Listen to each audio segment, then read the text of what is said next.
அனைவருக்குமே வணக்கம். சற்று முன் கிடைத்திருக்கக்கூடிய ஒரு மிக மிக முக்கியமான செய்தி ஒன்று வெளியாகி உள்ளது. சற்று முன் 7 ஆண்டு சிறை, உதயநிதிக்கு எதிராக நீதிபதி இறுதி தீர்ப்பு. பாலியல் வழக்கில் வசமாக சிக்கிய உதயநிதி ஸ்டாலின், இது மாதிரி பார்த்திங்கன்னா செய்திகள் வெளியாகிருக்கு. இப்போ சதுரடியாக அண்ணா பல்கலைக்கழகத்தில் நடந்த பாலியல் வழக்கின் அடிப்படையில் உதயநிதியுடைய பெரும் அவருடைய நண்பர்களும் பார்த்தீங்கன்னா வசமாக சிக்கி கைதும் செய்யப்பட்டிருக்காங்க இல்லையா. இப்போ அவருடைய நண்பர்கள் கொடுத்த வாக்குமூலத்தின் அடிப்படையில் தான் இப்போ மாணவி புகார் கொடுத்த அடிப்படையில் இப்போ மாணவி கொடுத்த வாக்குமூலத்தின் அடிப்படையிலும் இதுவரை நடந்தது அனைத்துமே பார்த்தீங்கன்னா ஒரு அனைத்துமே திமுகவுடைய ஆட்டம் தான் அப்படின்ற மாதிரி நீதிமன்றம் வழங்கியிருக்காங்க.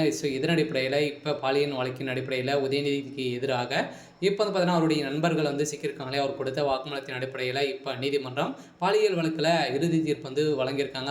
அந்த சார் யார் அப்படின்ற மாதிரி ஒரு பெரிய கேள்விக்குறியாகவே இருந்திருந்த நிலையில் இப்போ தமிழகத்தில் பெரும் பரபரப்பை ஏற்படுத்தியிருக்கு. இதை பற்றி இந்த வீடியோவில் நம்ம முழுமையாக பார்க்கலாம். அதுக்கு முன்னாடி நம்ம சேனலுக்கு இப்போ தான் நீங்கள் முதல் முறையாக வந்திருக்கீங்க அப்படின்னா மறக்காமல் நம்மளுடைய சேனலை சப்ஸ்கிரைப் பண்ணி சப்போர்ட் பண்ணுங்கள். வாங்க வீடியோக்குள்ளே போகலாம். பார்த்தீங்கன்னா உதயநிதி ஸ்டாலின் அவர்களும் பார்த்தீங்கன்னா ஏற்கனவே பாலியல் வழக்கில் அவருடைய பேரும் அடிபட்டு இருந்தது இல்லையா. இதை தொடர்ந்து 5 மாதங்கள் கழித்து இன்று தீர்ப்பு வழங்கப்பட்டு இருக்குது. இந்த தீர்ப்பின் அடிப்படையில் சென்னை அண்ணா பல்கலைக்கழக மாணவி தெரிவித்த பாலியல் குற்றச்சாட்டில் கைது செய்யப்பட்ட ஞானசாகர் எதிராக வழக்கில் சென்னை மகளிர் நீதிமன்றம் பார்த்தீங்கன்னா இவருக்கு 30 ஆண்டுகள் பார்த்தீங்கன்னா சிறை தண்டனை வழங்குறதாங்க இல்லையா.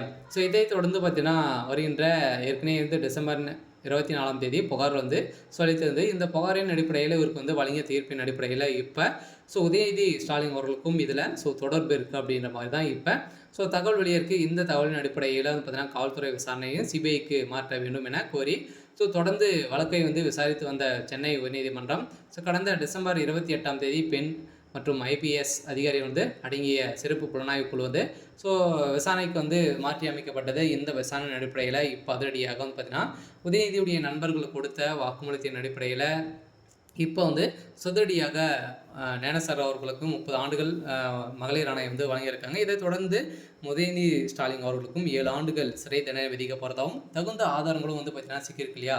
ஏற்கனவே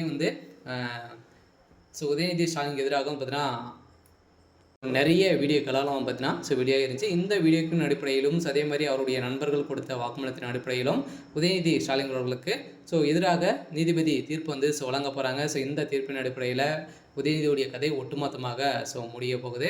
சரி, ஓகே. இன்னைக்கான அப்டேட் இதுதான். மறக்காமல் நம்மளுடைய